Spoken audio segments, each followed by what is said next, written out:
like this. It does not exist in many other states. It's perfectly located where we can get to most places fairly quickly. When you see that you can bring in hundreds of people and they can be stationed here, ready to go at a moment's notice. And then when you see things like boats back behind us from Tennessee, which Missouri and Tennessee came in as backups, depending on how bad the storm was, we are well prepared at the state level to help the cities and counties. It's really a significant response to any disaster that we have that very few other states have.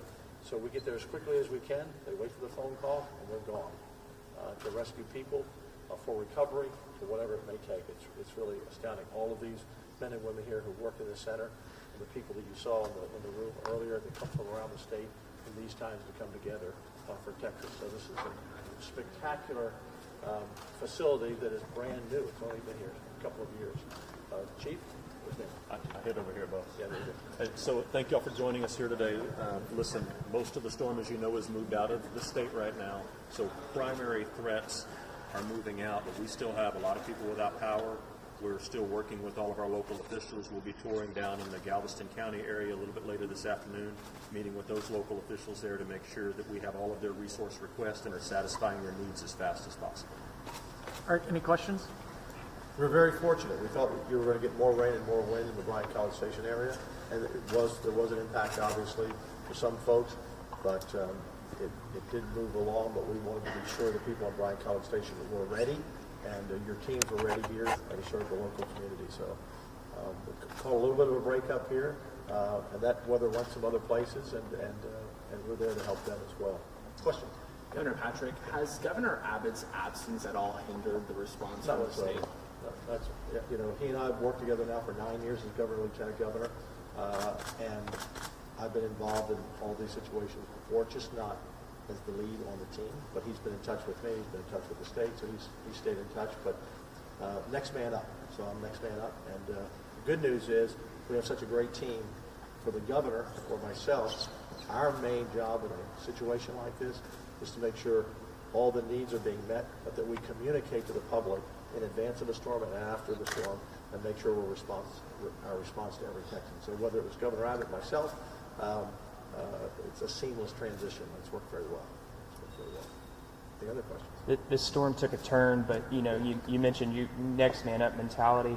How much maybe in the last week did you have conversations about how to get prepared, knowing you'd be running the ship with him across seas? So all of these days run together.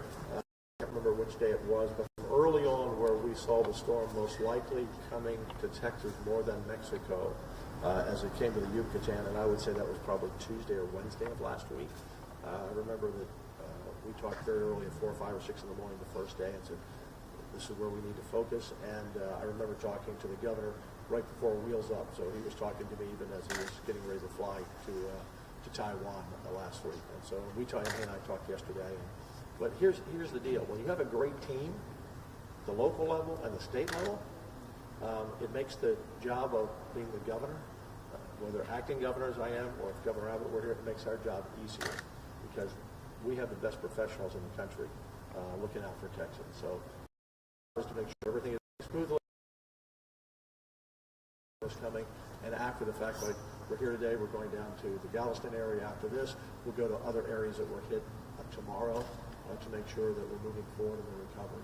We still have a lot of people without power, particularly in the Houston area, and we're addressing that. Of course, that's the local company's responsibility to get that up, but they're making progress toward that.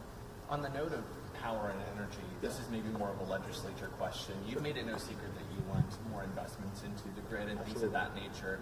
One of the criticisms that we've seen on social media has been folks saying Texas is supposed to be the energy leader of the country, and then we get hit with the storm and 2.5 million people are out of power. What do you want to see done in the future? So we have to disconnect those two issues. Being out of power from the storm is not related to what we need to do for the grid, which is a totally separate issue. The storm took lines down, took transmission lines down. We are a great place to be in southeast and northeast Texas, but we have lots of trees. And so when you have 80-mile-an-hour winds and gusts more than that, and all the trees and around all the power lines in every neighborhood and every business community, you're going to have power go down. No matter how much we have on the grid, that's just a different function. So the companies are out there. The CenterPoint in the greater Houston area that serves that area, they're bringing in 11,500 people to assist with tree trimming, more of that, and getting the power back up. And of course, you have to wait for the wind to die down before they get up in the bucket truck, which just started yesterday. The grid is the second issue. We must have more power. Green energy is fine to keep costs down. Green energy is fine to keep the air clean, but you cannot build a state on the back of only windmills and solar. Because if the wind's not blowing and when the sun's not out, there's not enough power. And so in the last decade or so, you may not know this, but we of wind in the world. So we've built up our non-dispatchables, but the renewables to the point that we've not built enough natural gas plants over the last 10 years. And that's because at the federal government level, they've given all the subsidies to green energy, and so people investing in natural gas were at such a disadvantage. And people aren't going to invest in something if they're going to lose money on the project. So we put together a plan, an incentive plan last year in the legislature, which passed $5 billion to incentivize, not a subsidy, but to incentivize people to build. They get a completion bonus, they get a low interest loan, 3% over 20 years, and they get a tax abatement on top of that. So we put out a program for $5 billion. We had $39 billion worth of projects that people wanted to build. So the governor and I put out a release last week. I believe it was on Friday or Thursday, I'm not sure of the day, last week. Says we're going to increase that to $10 billion. And then in the next legislative session, I want to add another $5 or $10 billion to that. Because if you were following the hearing we had 3 weeks ago in Business and Commerce on the grid, right now we have 85,000 megawatts of power available to us. We need at least another 30,000 megawatts of natural gas that's dispatchable, reliable.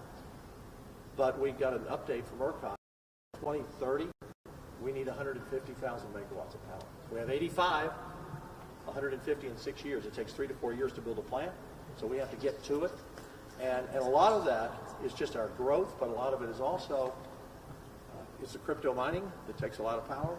It's the data centers that take a lot of power, and AI is going to take a lot of power. And those are all exploding in the last 3 or 4 years. So, and by the way, what we're facing is what every other state and every other country in the world is facing.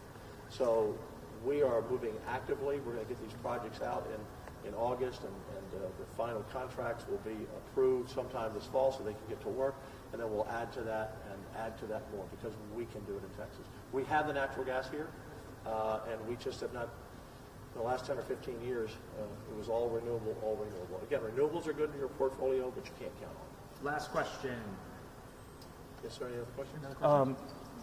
Are you taking any other meetings or business while you're here in College Station aside No, from this? we came in. We had a briefing before this, as you're aware. Look at the center. It's just so impressive. I think what was it, a $60 million project? 35 for this one. Yes. 35 for this one. It's really impressive, and we wanted to get a briefing from the local officials and see our stationing. This gives me ideas for the next legislative session because the truth is we need more than one of these in Texas. We have 254 counties, so we need a few more stations so we can always be close to a disaster.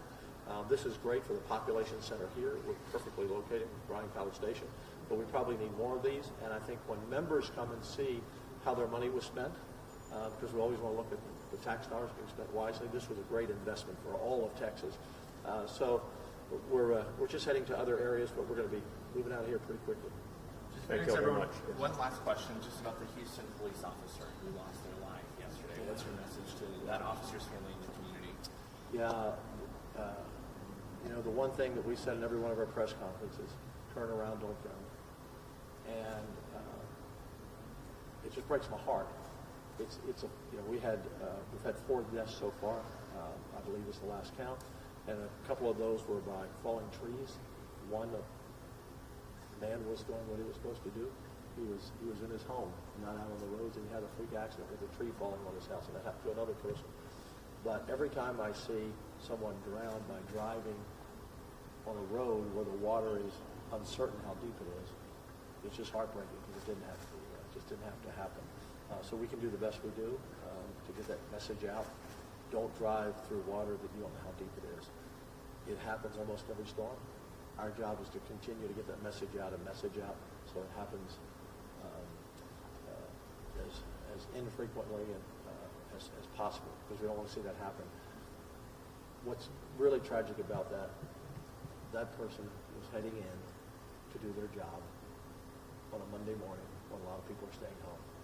And so they were just trying to get to work to serve Houston. And probably had driven under that underpass many times on their way to work, and that day the water was just too high. So just a tragedy for what I would call a person who was a hero coming to work in 50-mile-an-hour winds and a lot of rain. So our prayers go out to all those families. Heartbreaking. But it's another story that I hope people remember for future storms. Hey, thank you all very much. Thanks, everyone. Thank you. Yes, sir. All right, guys, we're going to go back to San Lieutenant. So, go ahead and take you guys off. Finish off? About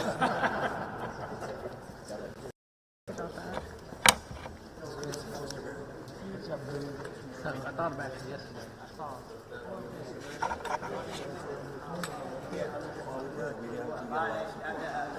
Hey, buddy. You would to us in a minute, would you? I don't know if we have to go back up here or when we're allowed to do interviews, but if we could do it now,